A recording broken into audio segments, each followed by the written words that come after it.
Gamescom 2016 here at the Twitch booth. I am Hello Kelly Link, and joining me here is Spamfish, and we are here to talk about Vampyr, the newest game from Don't Nod. And we got two gentlemen here. Can you please tell us a little bit about yourselves and what your role is on Vampyr? Hello, I'm Gregory Such, and I'm art director on Vampyr. I'm Michael, I'm with Focus, I'm the creative producer. All right, well, why don't you just give us a little description on how you would describe Vampyr? Vampyr is an action RPG. It's set in London in 1918, right after the First World War.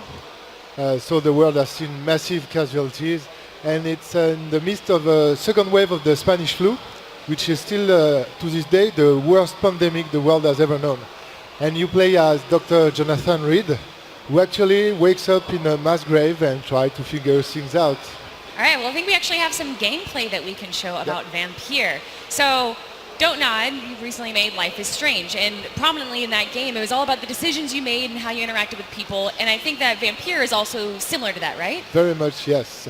It's at the core of every Don't Nod game, a strong narrative, and the idea that we like to put the player in front of very tough, complicated dilemmas, gray areas, and Vampyr is very much about that as well.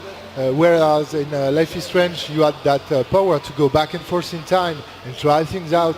Here in Vampyr, you're given time to investigate, to contemplate what you're about to do. But all in the combat and in the narrative aspect as well. Because Jonathan sees vampirism as a disease, and as a doctor, he wants to cure that disease. But in order to survive as a vampire, you have to feed. So he wants to save humanity, but at the same time, he is the enemy of humanity. I imagine that core dilemma is going to be propelling you to making some really tough decisions, and I think every decision you make in the game is going to have an effect. Exactly, so one of the core mechanics is the investigative part of the game is you trying to figure out, okay, so I have to feed in order to survive, but who do I feed on? So there's no good situation here. You basically have to try and figure out what is the worst thing that could happen if I feed on this guy or on this guy, and what will the effect of that be? Because feeding on someone will have an effect. It doesn't matter who you feed on in the game, it will have a knock-on effect that you'll see in the game. Is this going to be an episodic game as well? no, this is a full release and a full physical release, actually. I mean, it looks absolutely gorgeous, and the setting is very compelling. You know, the influenza, the Spanish flu, you know, it's something people can really identify with. And how much does that play into the story itself in the game? Well, actually, the setting is very important to the game. It came quite early when we decided to do a game about vampires, and with the first draft of the stories and the kind of situation we wanted to put in. This is the only place in time that made sense for us because of the war, the Spanish flu, but also all the medical advances that have been made in the previous decades. You'll see why during the game, but they are very important. I mean, it looks absolutely gorgeous looking at the footage here. And obviously, I imagine, you know, as you're a vampire, you're not just going to have your free run to go and, you know, get blood from people. I'm sure there's some people, some antagonists out to get you. Definitely. Yeah, that's where the combat comes in. So as a vampire, you are hunted by various people. There are vampire hunters. But the idea of vampires at the start of the game isn't necessarily well known to everyone, but the decisions you make will make London become more and more infested if you decide to kill. There's this really interesting sort of meta balance there in the game where if you kill everyone, if you kill as many people as possible, then the city will become more overrun by these monsters and creatures. But if you don't, you'll be less experienced. So this ties into the combat. The narrative and the combat are really tied together. This is a really important thing for us because obviously Don't Nod are known for, you know, narrative aspect. So the narrative aspect had to tie into the combat. So in the combat, when you level up by getting blood, but you don't want to kill people because you're a doctor, so you want to kill as least people as possible. So the more you kill, the more powerful you'll become, but the more London will go downhill. And the more you're going against your, you know, your natural doctor instinct. So it's that kind of, you know, compelling kind of, what do I do? What is the right decision? The shades of grey between right and wrong. Precisely. Well, yeah, that's such a great part about these games is that, like, a lot of these, you know, choose your own adventure games, it's obvious that there's a right answer and a wrong answer. But in this, there isn't really a right or wrong. It's how you want to play it, right? Yeah.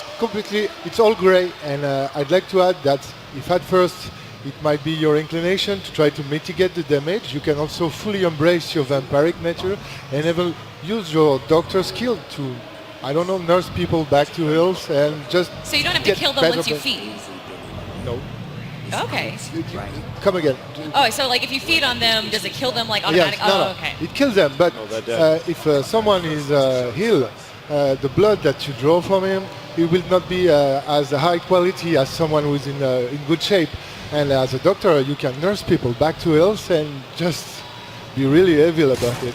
So it's one of the really interesting things because you could have a guy with a son who has the healthiest blood and you're going to get a lot of XP, a lot of power from that. But then you could have a guy who you know from the investigative part that he's a real bad guy and he's the one you should kill. But you're not going to get as much bonus from feeding from this guy. So there's going to be a knock-on effect on everything you do and it'll really push you in a direction of play that suits you. That's a super interesting mechanic because, in most games, you kill someone, it's just a stat. Oh, another person, oh wait. Every single kill, every single decision you make, you've got to consider and you've got to think about the possible repercussions. You don't have to. You don't have to, but you should, yes. Yeah, You should. And there's no free kill, really. I mean, even a bad guy, he can be doing some things in a community that are important to that community and that are things that you discover only too late if you didn't investigate properly before.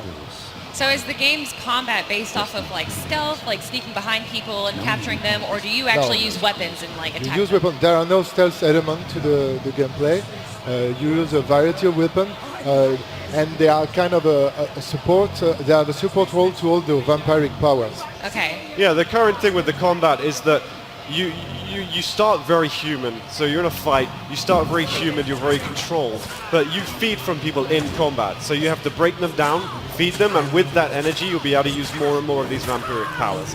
Now in the demo you've seen some of the vampiric powers, in fact he's feeding right now, this is one of the combat situations. It's very, very much work in progress, the combat right now, but the general idea is you start controlled as Jonathan and you end with these epic vampiric powers and then you come back, as Jonathan the human. Is he again. the standard cliche vampire where he can't go into the sun, is stake through the heart is how you kill him, garlic, all that kind of stuff?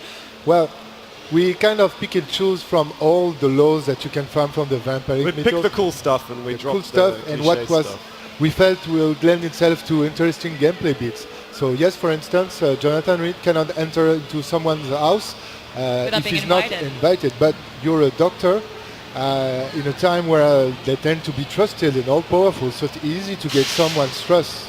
But he can only do night calls. I don't know. Oh, all right. Oh, and also with the Spanish flu, I guess, people need the doctor, so that's going to, Definitely. and I think the setting is one of the things that excites me most about the game. It's such a, deliberate kind of a remarkable time of history, and, a lot of people, how much research did go into, getting that right? I mean, that's a question for Stefan, but maybe you Well, can talk for him. We studied London to get the architecture right. We wanted to get the feel of London right. We took some liberties because it's not about being a one-to-one scale replica.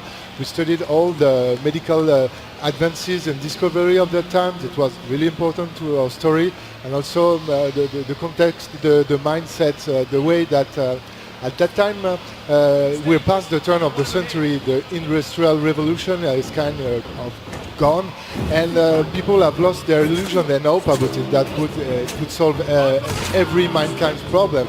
Actually, it brought some problem of its own, like what you found in the First World War, terrible invention like the mustard gas and all the weaponry. So people are disenchanted, disillusioned, and that's a perfect time for a vampire society to strike. So you interact with a lot of other vampires in the game? You will meet your peers, yes. And are you seen as a bad guy for the vampires because you're trying to help people maybe, or is that something that happens depending on your choices in the game? Come again? Are your choices in the game going to affect the way other vampires see you? Oh yeah, they definitely will have different stances depending on how you choose to embrace your vampiric nature.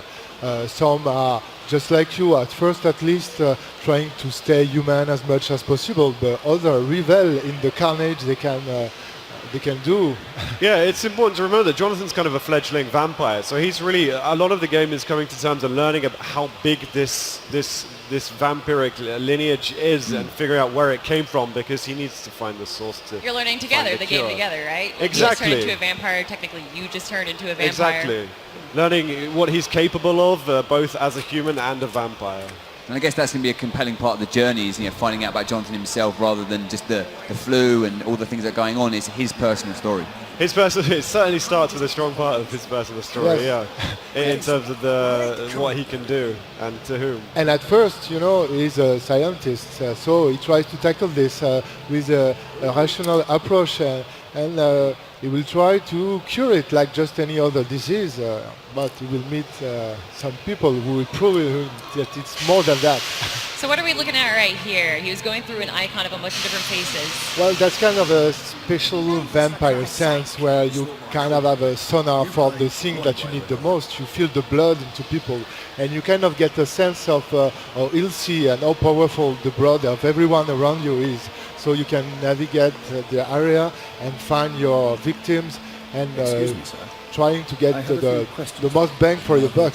So where can people get this game and when can they expect it? It's going to be released sometime in 2017. It's going to be out from PS4, Xbox One, and PC. Oh, fantastic. And is there a website that people can go to find out more information? Yeah, it should be vampyregame.com. Oh, well, simple enough. All right, guys, thank you so much for joining us. And pleasure. of course, Spamfish, thank you all. Thank you. And guys, don't you go anywhere. We'll be right back after this quick break.